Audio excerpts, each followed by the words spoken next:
Well, hello YouTube. Today I just wanted to shoot a video kind of highlighting some of the tools that I use most frequently. Tools that are basically my preference and tools that I actually like to use. So I guess I'll start off on this end. This was kind of more going to be a bonus item. I was trying to do a top 5. I realized there's more than 5 tools that I use all the time. But these are the Wobble Plus extensions from Snap-on. So basically what ends up happening, actually might as well grab a socket here.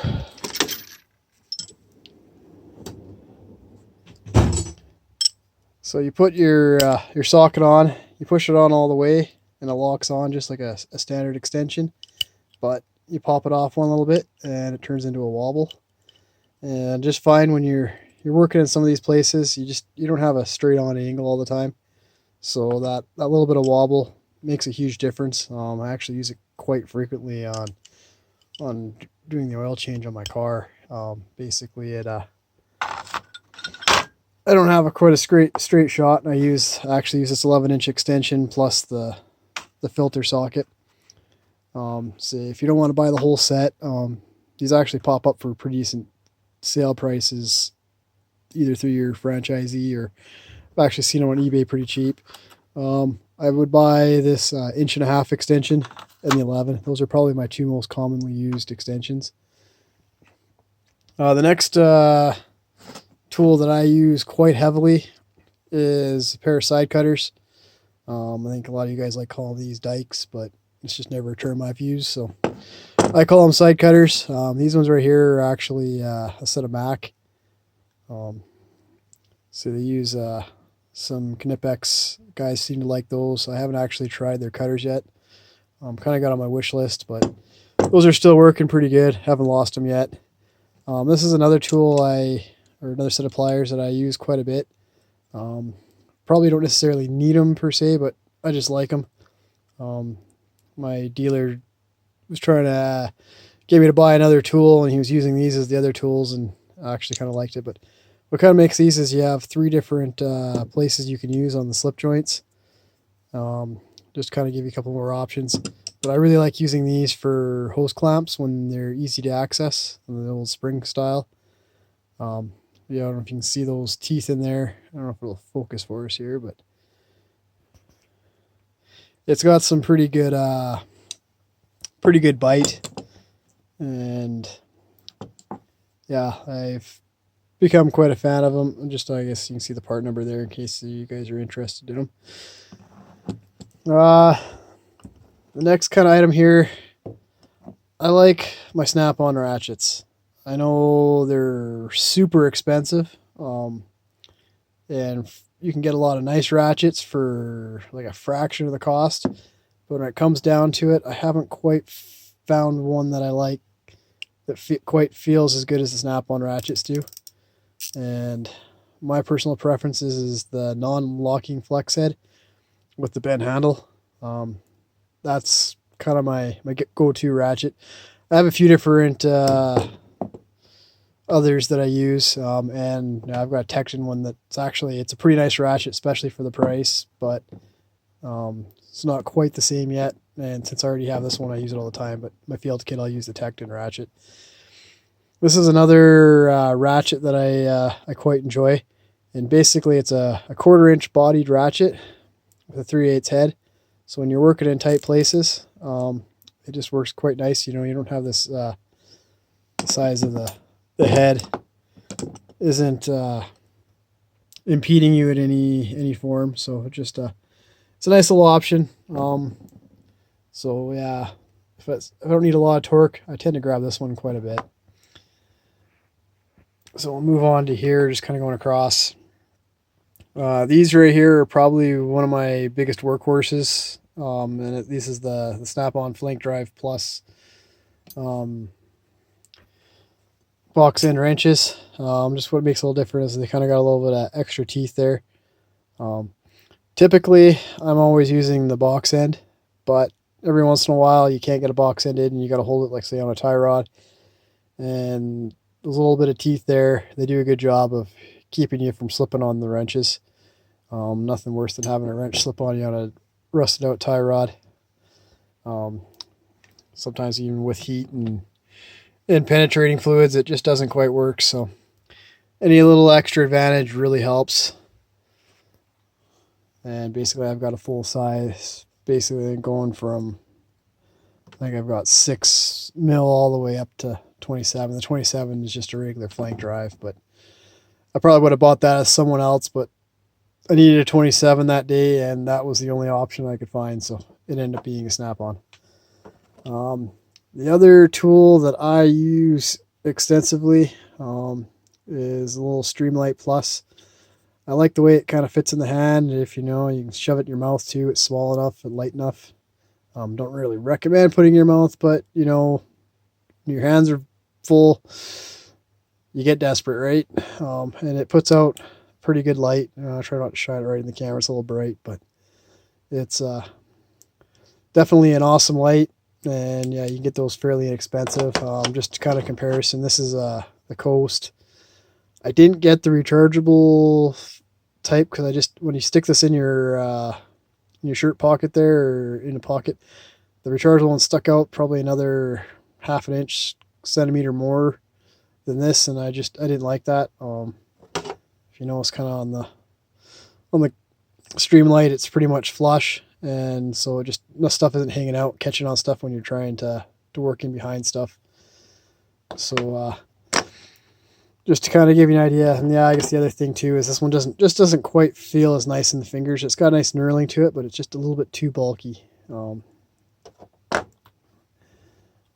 So the next item that I use a great deal are these Instinct soft handled grip screwdrivers. So I've had these for I'm going to say at least 10 years. These are some of the original ones when they first switched over to the new style Instinct at the time. And yeah, I've used them for years. I didn't like them at first, and they've grown on me. I had a set of Mac ones that I used. I don't know if I've got any of the Mac stuff handy. I think it's still locked up. But and the other thing is I like this set a little better rather than the set with the stubbies. I find that I end up using this larger size Phillips style screwdriver quite frequently. So if you get the one with the stubby, it gets an even bigger flathead. They're nice for using as kind of pry bars, but I don't really use it as a screwdriver. The other kind of screwdriver here that I use all the time, a lot of guys call this the mechanic's third thumb, and it's just one of these little small screwdrivers. Forever using it to clean stuff out, pry stuff out, just kind of get into things. Very, very useful tool. If you don't have one of these, I do recommend it. You can get some of the smaller ones. Actually, I think I've got one right here.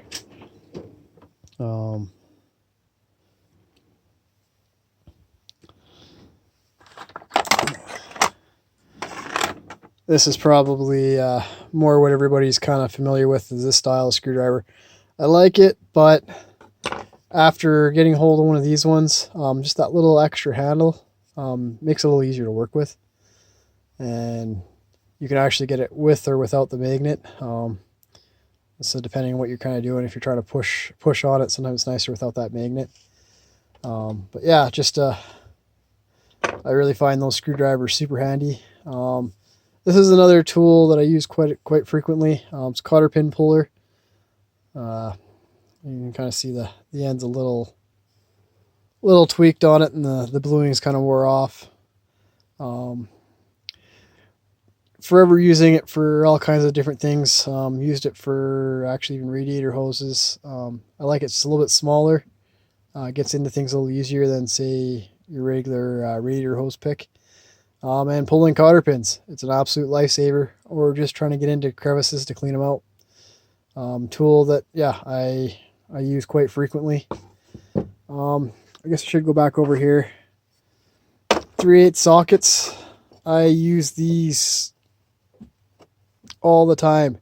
And actually this right here is a Craftsman set. I keep going back to it.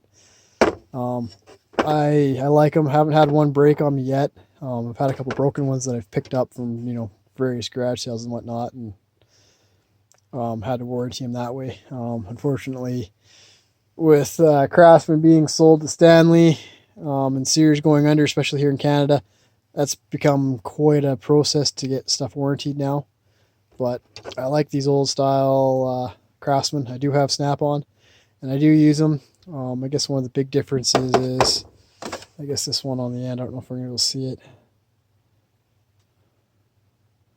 but it's there's a little kind of a bevel in here, and it's a little bit more noticeable on the Craftsman. I guess it's kind of hard to see with this this angle, but so if you don't have much of a bolt to grab onto, the Snap-on's a lot nicer. But like I said, not all my stuff is fancy, expensive Craftsman or Snap-on. Just over the years I've accumulated it, and it works pretty good. Now these are something that I use all the time. I quite like them, and they're basically your swivel sockets. So my 3/8 set, these are Snap-on, and then my 1/2 inch is Mac. And I found with the Mac I get just a little bit more angle with, but they're sometimes a little bit shallower. So I've got the 3/8. I've got metric and SAE, and I've also got metric deeps. Just playing around with, not necessarily something you need. You can always just get the swivel and then use your regular sockets, but kind of do one piece, get a little bit more efficiency that way. But yeah, definitely a tool that I use all the time. A lot of the heavy duty guys, they don't like these. They use it with just a regular impact socket. And if you can get into them, like I said, for me, I use these as my go-tos. And then if I have a stubborn one, then I'll see if I can get just a regular non-swivel in there, because you don't quite transfer the torque as well. But you know, when you start putting angles in, that changes torque drastically. So, but yeah, I do really like those. And you know, on Motor World, you're a lot of tight spaces, so they definitely save your bacon. Now, this right here is probably one of my favorite tools, and it's just a Milwaukee high torque 1/2 inch impact. Definitely, it's allowed me to do quite a bit of work, especially out in the field. We don't have access to air, and over the years the technology's greatly improved in these. I actually had an old Mac gun. I still have it. Still works pretty good, but it just doesn't pack the same punch as say this guy right here. I actually want to get myself a 1/2 inch, or not 1/2 inch, but a 3/8 version of this this impact. But company I usually order with off of really struggling this time. I'm not sure what their deal is, so maybe I'll try a different company this time. We've got a 3/8 ratchet, handy tool, but just in general, the ratchets I never really got used to using. The old Air ones I found were just really noisy, and they annoyed me, so I didn't use them as often as I probably should have. But definitely kind of nice, especially when you're in a tight spot trying to spin off some form of a fastener. The last thing here, this is what I'm using instead of a 3/8, just a little 1/4 inch with a bit. It works actually pretty good, but it's not ideal. But say if you're limited on funds, this is another great option. It won't steer you wrong. So, but yeah, no, I just wanted to make a video here, just kind of show you some of my favorite tools, the stuff I use the most often, stuff that I found really has helped me out. There's plenty more tools, especially you kind of get into the electrical, you know, there's your power probes and different multimeters, but just, you know, your day-to-day stuff. For me, I wasn't doing a lot of electrical diagnostic stuff, so I didn't include it this time. But so hopefully you enjoyed. Maybe there's some tools here that you like, or maybe you've got some tools you could suggest to me that you found or exemplary tools that, you know, make life so much nicer. So, but yeah, if you like that, remember, comment, like, subscribe, and I definitely look forward to hearing what your favorite tools are. If not, we'll catch you in the next one.